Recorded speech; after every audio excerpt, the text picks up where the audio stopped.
This is ABC's World News Tonight. Here for Frank Reynolds in Washington, David Brinkley. Good evening. Here it is 2 months into spring, and in 2 western states there's something like a blizzard with 65-mile-an-hour winds, about a foot of snow, and in Denver the power lines are down. More on that shortly. Israel and Lebanon signed an agreement worked out by the United States to remove all foreign forces from Lebanon. But Syria hates the whole idea, says it will not accept it, and so it is unclear now how many foreign troops actually will leave. Peter Jennings at our foreign desk in London. Peter? David, even though the document signed by Israel and Lebanon is less than a peace treaty, and though it won't lead in the short run to the withdrawal of foreign forces, it is a major political achievement for the Israelis. It carries with it far greater, and some would say graver, consequences for Lebanon. There were actually 2 signing ceremonies, one in Israel, the other just outside Beirut. And even before the ink was dry, Syria, the PLO, and some Lebanese were expressing their displeasure. First, from the Lebanese capital, ABC's Mike McCourt. In Muslim West Beirut, a lot of people think the agreement is worthless. This morning, just as it was being signed in suburban Kalde, about 100 Shiite Muslims staged a protest sit-in at a downtown Beirut mosque. This was the only means of objection for the Shiites, who have been disarmed. But when they took their campaign to the streets, the Lebanese army, confirming many observers' worst fears, demonstrated just how uncertain they are about keeping law and order in Beirut, let alone the entire country.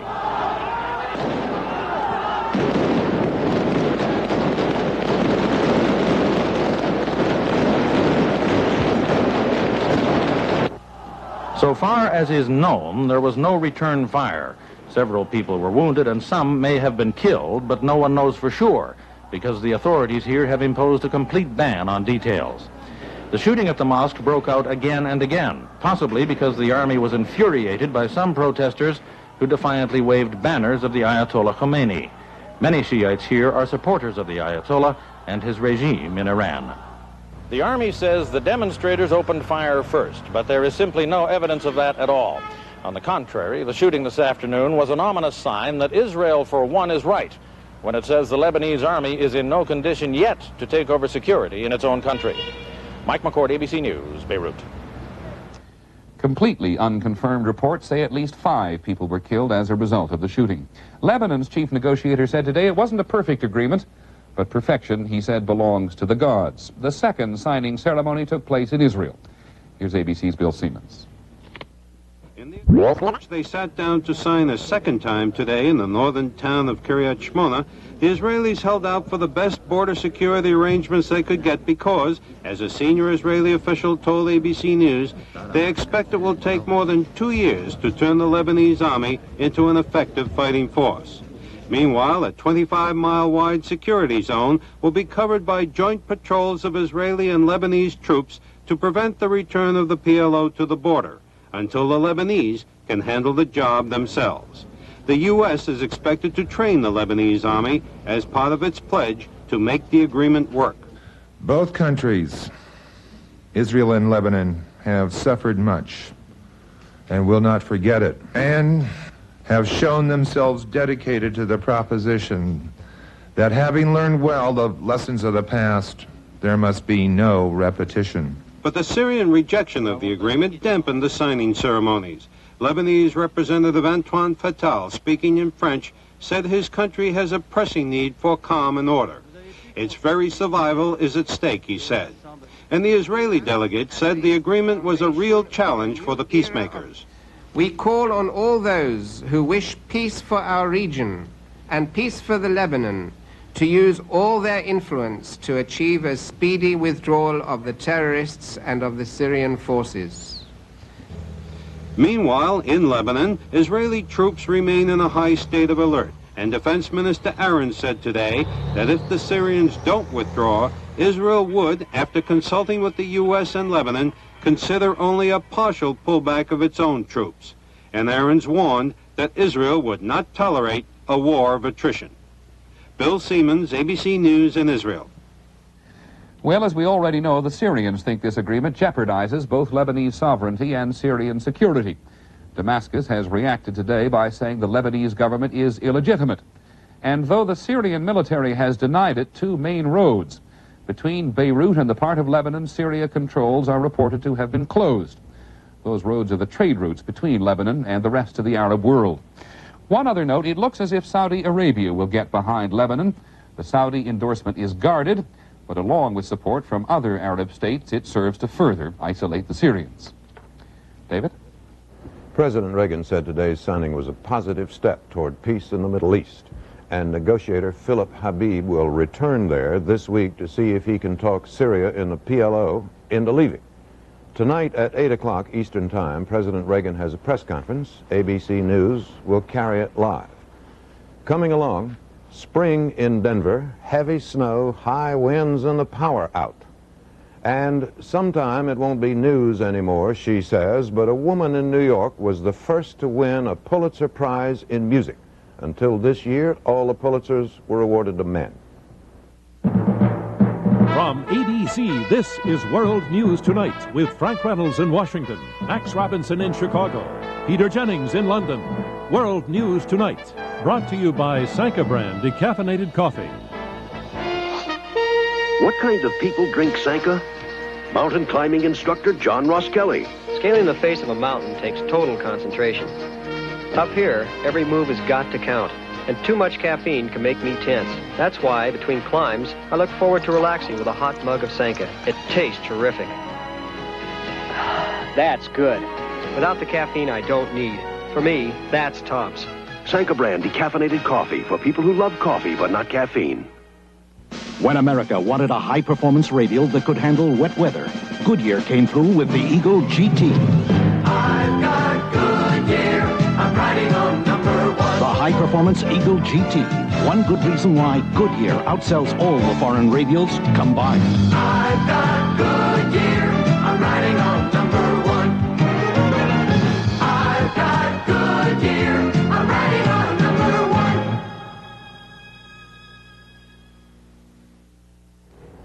Max Robinson is out sick tonight. Denver had local elections today, but it was not easy. There was a heavy snow, high winds, the power out, traffic lights out, not much of a spring. Tom Shell has the story. The weather is more suited to March than the middle of May. The storm had been expected, but that hasn't eased the problems. The National Weather Service forecast for the next 24 hours is bleak. The Denver Metron forecast. A blizzard warning tonight and a turbulence advisory for Wednesday morning. Tonight, snow continuing with up to 8 inches of additional accumulation in the foothills, 2 to 4 in the metro area. Winds of 54 miles an hour whipped the wet snow across Colorado and Wyoming, causing numerous accidents and snarling traffic. In downtown Denver, snow quickly turned to slush, and the people weren't prepared to cope with it. I think it's a little late in the year for this. And my feet are wet and I'm very cold. We're from 85 degrees in Washington, D.C. to here, and it's beautiful. Little slushy, though. Not prepared. I think I took a wrong turn back in April. This is supposed to be May, not January. I think I'm going to move to Alaska. There were major disruptions of air travel to and from Denver, as only 2 of the 4 runways at Stapleton International Airport are open. Long delays were caused when departing airliners needed frequent de-icing. Today was Election Day in Denver, with 6 candidates running for mayor. A major issue in the campaign was the city's failure to deal with a major snowstorm last Christmas. Power outages caused by today's storm prevented many people from casting ballots. Some suburban areas have been without power all day. A radar picture shows the storm spreading over a large section of the eastern Rockies. Winds of 86 miles per hour were reported near Cheyenne, Wyoming, where nearly a foot of snow has fallen. The National Weather Service says the storm is heading for western Kansas. Tom Shell, ABC News. Philadelphia had a primary today to choose a candidate for mayor, one of them black. If elected, he would be the city's first black mayor. Former Mayor Frank Rizzo casting his vote today. And his opponent, Wilson Good, casting his, both voting and both predicting victory. A tremendous campaign by the banking industry and a tremendous response from people saving money who don't want their interest taxed in advance, with results seen in a vote in the House today, as ABC's Charles Gibson reports from the Capitol. If nothing else, it proves congressmen read their mail, or in this case, if they don't read it, they weigh it. The banks, the credit institutions flooded the Capitol with mail by the ton, banking customer pleas to roll back withholding on interest and dividends. And did it pay off? It is quite clear that the people didn't want it. They do not wish to be taxed in this fashion. The 10% withholding was an unwarranted invasion of privacy. The issue had tied senators in knots over the winter, but the bankers beat them and the system. The House didn't even put up a fight. Today, we are conceding control of that system to a special interest that has won the day largely by deceiving American taxpayers. To show how effective such mail campaigns can be, last August, 226 House members voted for a tax package that included withholding on interest and dividends. Today, the withholding measure could get only 41 votes. First thing is to answer your mail. That's basic if you're a member of Congress. And to be able to answer 50,000 people in your district telling me that you're going to change your mind and that you're going to do what they ask you, kind of gives you a little plus along the line. Over at the American Banking Association, they watched the House vote on TV. Knowing they'd won, their mail campaign, they said, only expressed the will of the American people. It's not government by applause meter. Withholding for taxes would have netted the government $2.5 billion next year. Now the deficit just grows, another $2.5 billion. Charles Gibson, ABC News, Capitol Hill.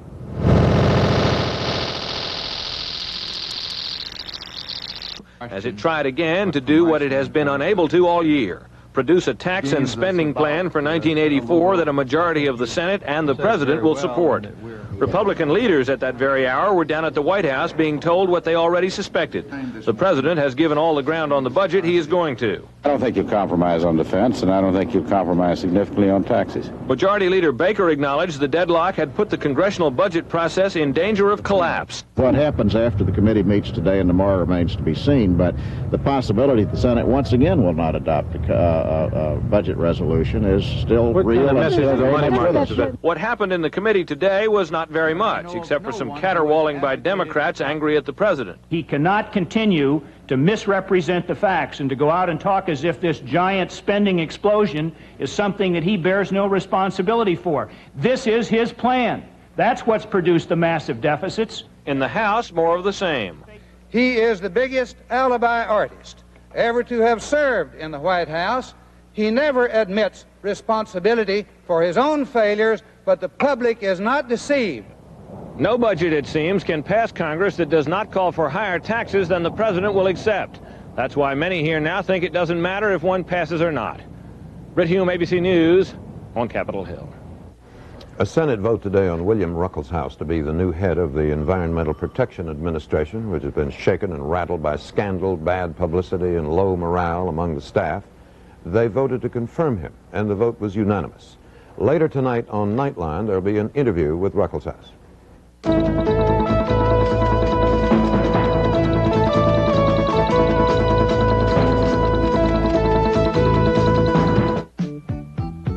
know add more refrigerator to make ice cream. I made strawberry. I made a blueberry yogurt freeze. I made Paradise Punch. I made Vichyssoise. Admiral just invented the world's first refrigerators that make ice cream. Amazing, but it's true. It's a scoop for ice cream lovers from Admiral to you. Good heavens. Oh, Parmesan Chablis. Yes, art lives, even in this room. Nearly 100 years ago, Paul Masson had the audacity to make his wines slowly and with the greatest care. This elegant Chablis is proof that at Paul Masson, making wine is an art that has never changed. Would you believe I did this one in 3 hours? Yes, I would. Paul Masson will sell no wine before its time. A shocking thing about the Office of the Future is the sound of it. So at Exxon Office Systems, we created the Exxon 965 inkjet printer. It can print just about anything as fast as 90 characters per second, and it's incredibly quiet. Now the automated office will never sound the same again. For more information, call 800-327-6666. Exxon Office Systems. It's the future without the shock. The Soviet Union, after some delay, has agreed to discuss an agreement to buy some American grain. How much they might buy now is unknown. Since President Carter embargoed grain sales to Russia in 1980, they have been buying from other countries, and when the embargo was lifted in 81, the U.S. had lost most of its market, a loss to the American farmer. And a House committee, deeply divided, voted to let Mr. Reagan have the money to go ahead with research and development on the MX missile, $560 million. Peter? Well, in Geneva today, David, Soviet and American negotiators began a new round of talks on limiting medium-range nuclear weapons in Europe. Paul Nitze and Yuli Vitsinski met for 2 hours at the office of the Soviet delegation. As usual, there was no comment afterwards. While both sides came back to Geneva accusing the other of setting unacceptable conditions, this round of talks does contain some hints of flexibility. In Geneva, ABC's Greg Dobbs. Today is their 76th official meeting, but after a year and a half of proposals from each that the other would obviously dismiss as unacceptable, some new ideas finally are on the table that both might actually consider. From President Reagan, a proposal to put aside for the time being the zero option, which the Soviets, with their current missile advantage, call something for nothing, and replace it with an interim option, the Soviets cutting down their existing number of missiles, the U.S. placing in Europe fewer missiles than currently scheduled. This at least allows some flexibility in numbers that the zero option didn't have. From Chairman Andropov, a proposal to count not just missiles but actual warheads, where the Soviet Union currently seems to have the advantage. The problem is he proposed this in connection with something the U.S., not to mention its European allies, won't buy: the inclusion of both French and British nuclear missiles in any negotiable balances of East versus West.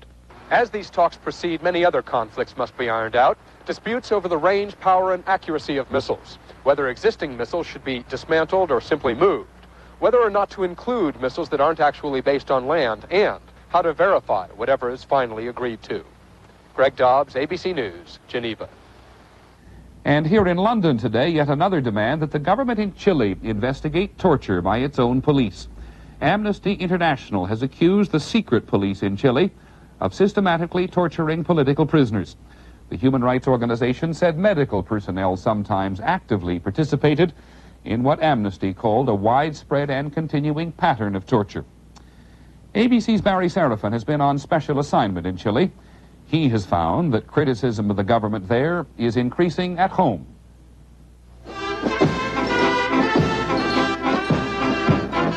Chile's 67-year-old right-wing president, Augusto Pinochet, seized power almost 10 years ago. It was in 1973 that Marxist President Salvador Allende's government was toppled by a military coup in which the presidential palace itself came under fire. Allende died, murdered according to his family, a suicide according to police. Although the U.S. had financed Allende's opponents, there was no evidence of direct CIA involvement in the takeover. 2 days after the coup, Pinochet, commander of the army, became Chile's president. In the decade since, neither his power nor his military backing has waned. At this recent troop review, an army commander pledged, "We are ready to answer the president's call at his bidding at any time."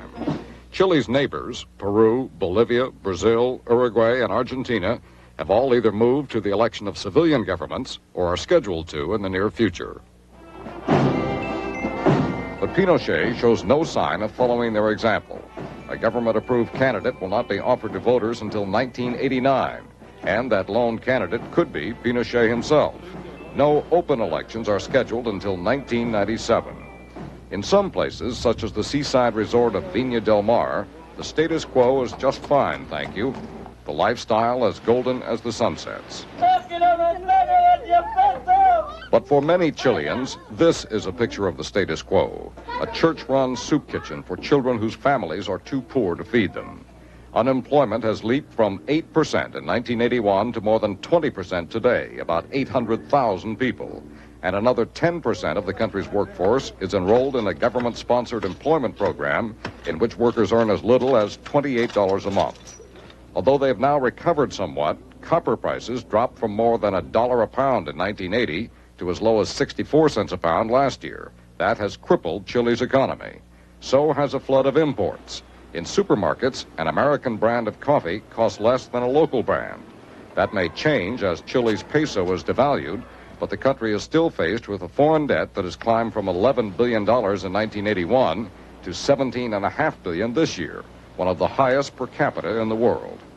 Chile's military government promised progress through peace and order, but in view of this country's staggering economic problems, Peace and order are no longer enough for some people here, and progress not fast enough. Over the past 2 weeks, there has been a series of clashes between protesters and police. Hundreds of people have been arrested, and in one demonstration, 2 people were killed. And critics, ranging from conservatives to socialists, recently joined together to release a so-called Democratic Manifesto, calling for an end to emergency military police powers and the restoration of democratic government. Rápidamente, una apertura democrática. Julio Supercaso, an attorney who signed the manifesto, says if there is no rapid democratic opening, the situation will undoubtedly become a crisis. The president's response? Look out. I can be tougher than you can imagine. If Pinochet is tough enough to keep a lid on dissent, the children of Chile's soup kitchens could be old enough to vote before their country is able to elect a civilian government. Barry Seraphin, ABC News, Santiago, Chile.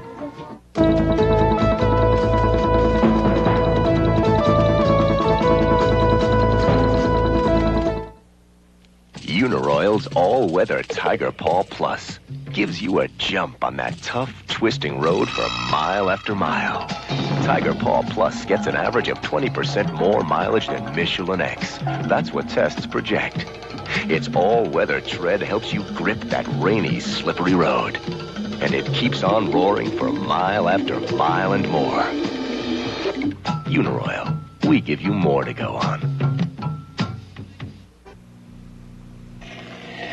When the burning, itching, and soreness of hemorrhoids flare up, Tux medicated pads give you soothing, cooling relief on contact. Creams and ointments work hard, but if you also use Tux, you'll get even more relief. Of proctologists surveyed, 95% often add Tux to treatment programs they recommend. When your hemorrhoids flare up, fight fire with Tux. Tux, for more relief than creams or ointments alone. With today's technology, almost anything is possible. Things that make life better, like the Buick Century. With its advanced electronics, front-wheel drive, and computer design. Even its standard engine is electronically fuel-injected. Happily, there's one thing technology will never replace. May I be of further assistance? No. This I like to do all by myself. The sheer pleasure of driving a Buick. The 1983 Buick Century. The Norelco Rotatract Razor, the exclusive patented twin-action shaving system that shaves as close as a blade. Inside, 3 floating heads. Rotatract works like twin blades to grip hair, raise it up, then razor it off without a nick or cut. Hundreds of times a second for a shave no razor can beat. Give the gift of a close shave, the exclusive twin-action Rotatract razors, only from Norelco. Mortimer Adler, 80 years old, a philosopher and scholar, was graduated today from Columbia University. He was in the class of 1923, but he was denied his degree because he couldn't pass a swimming test. He has since learned to swim, and at today's commencement, he sat with a senior class. And the first woman ever to win a Pulitzer Prize in music. She says numerous other women composers have done outstanding work, but somehow didn't win the prizes. Is ABC's Stone Phillips in New York. In a small apartment overlooking the Hudson River, 43-year-old Ellen Zwillick wrote her first symphony.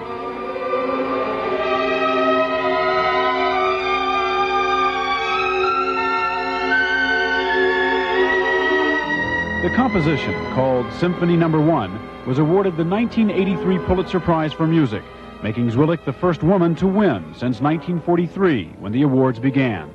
I personally long for the day when this will not be news, because I think of myself as a composer, and my concerns are with writing music just like anyone else. Critics describe her as one of perhaps a half-dozen outstanding women composers in the country, distinguishing themselves in a field that for generations belonged almost exclusively to men. There's been a kind of unspoken prejudice against taking women composers seriously. And I think women are breaking through this, and that's one of the reasons this is such a great moment. I've been aware of lots of good women composers for most of my life, and they've always slipped through and never gotten the kind of credit that they might. I think that the time has now come, and I'm very happy for Ellen that she's the first one to sort of plunge in there. Not only is Zwillich the first woman to win the Pulitzer Prize, but in 1975 she became the first woman in the 60-year history of the Juilliard School of Music to earn a doctorate in composition. Since then, she's been composing full-time. In 1979, her husband, a violinist, suddenly died of a heart attack at age 53, while the two of them attended a concert in New York. It was after his death that the clear, expressive style that captivated the Pulitzer judges began to emerge. In a strange way, it's intensified my love of life and my feeling of the preciousness of life, and my feeling of the preciousness of music. Winning the Pulitzer won't guarantee that Zwillich's music will be played by major symphony orchestras, but she sees the award as a symbol that the world of composing is open to women. Stone Phillips, ABC News, New York.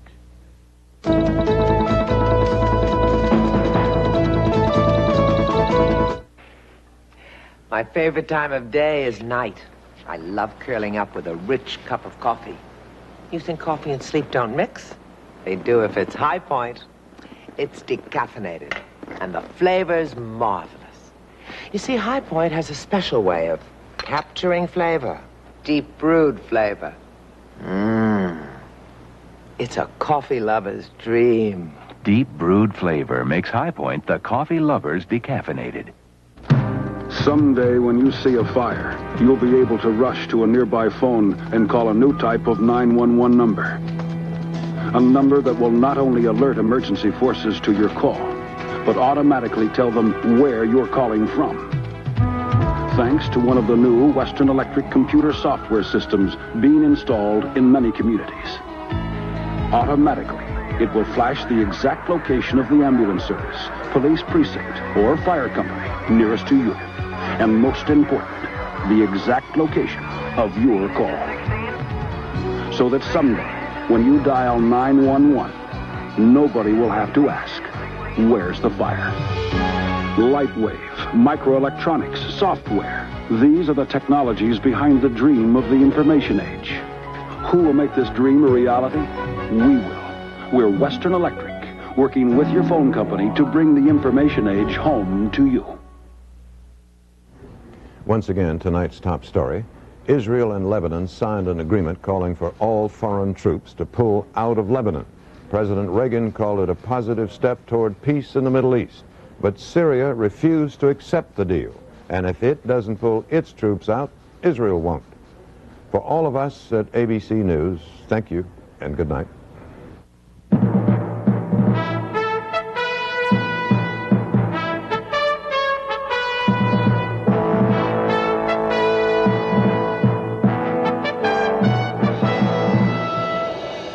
From ABC, this has been World News Tonight.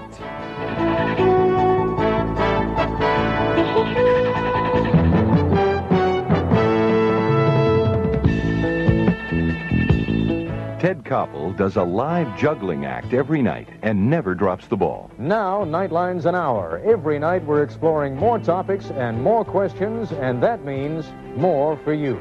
Now there's more to Nightline, weeknights following late local news. And coming up on Channel 2 News, did